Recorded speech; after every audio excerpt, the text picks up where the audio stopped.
Good news sa mga nasa aviation, may urgent hiring bound to Saudi Arabia. Hiring ng turnaround coordinator, baggage representative, load controller, baggage operator, technical operator.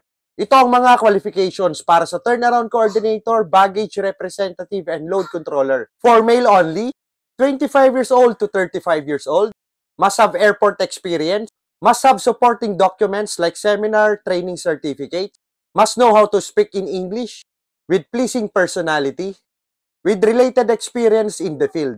At ito naman ang mga required documents, updated resume or CV, education certificate, experience certificate, photo 2x2 with white background, exit paper or old passport, ICAMA if any, passport valid for at least 6 months, NBI valid at least 6 months.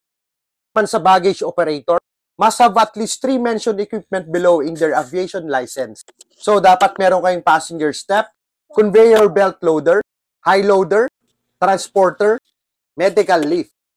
Man sa technical operator, must have at least 3 mentioned equipment below in their aviation license. Dapat meron kayong GPU or ACU, pushback, tow barless, aircraft marshalling, and headset man. Qualifications for baggage operator and technical operator. For male only, 25 to 48 years old, with airport experience, must have a valid Philippine driver's license with restriction code of 123. Must know how to speak in English with pleasing personality. With related experience in the field, must have a GSE license, must have a pushback license. At ito naman ang mga required documents, updated resume or CV, education certificate, experience certificate, previous or current, photo 2x2 with white background, exit paper or old passport, ICAMA if any, passport with 6 months validity, NBI clearance, must have supporting documents like seminar or training certificates. Sa lahat ng gustong mag-apply, isend nyo ang inyong resume sa email address na to, recruitment.septemberstar@yahoo.com. Post ng September Star Incorporated, ito yung context. Para sa mga new applicants, yun ang magsesend ng resume. At para naman sa mga na-interview na dati, kayo ang mga priority. Pero kailangan nyo mag-send ng email, ilalagay nyo yung complete name nyo, position applied, and the date when you did your interview.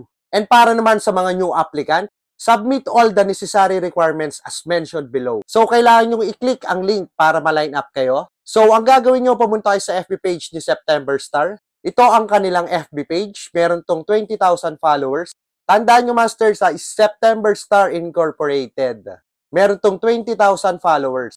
Meron silang FB page dati, mas maraming followers, pero na-hack daw yon. So, Masters, dito kayo pumunta. Disclaimer, hindi ako part ng company, so pag may mga tanong kayo, itanong nyo si September Star. Nandyan ang kanilang email address at phone number. At kung malapit kayo, ito yung address nila, nasa San Isidro, Makati City. And office hours 9 a.m. to 6 p.m. Para sa mga new applicants and lahat ng mag-a-apply.